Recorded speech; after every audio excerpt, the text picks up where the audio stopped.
Ոստիկանական գործողությունները վերջին օրերին ուղեկցվում են մարդու իրավունքների լայնածավալ խախտումներով։ Եթե նախկինում շատ ավելի հեշտ էր իրենց հետ աշխատել ոստիկանության բարձրաստիճան պաշտոնյաների հետ,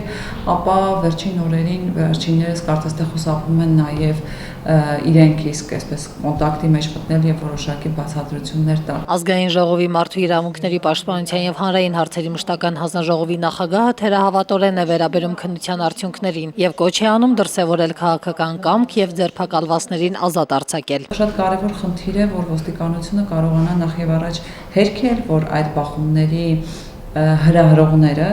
իրենց հետ որևէ կապ չեն ունեցել եւ նոր միայն անցնի ձերբակալված կալանքի ենթարկվածներին պատասխանատվության հարցը քննարկելով։ Ընդամենը 2 օր առաջ Երևանի փոխոստիկանապետ Վալերի Օսիպյանը պատանդի կարգավիճակում էր։ Ազատ արձակվելու հաջորդ օրը նա արդեն ոստիկանական համազգեստով էր։ Արդյոք սա մարդու իրավունքների խախտում չէ թե ոստիկանապետի, թե խորենացի փողոցում հավաքվածների համար։ Եթե վերաբերմունքը իր նկատմամբ այնտեղ լիներ բավականին այսպես մտահոգիչ իր համար, սա կարող է շատ վտանգավոր լինել խմբի տղաների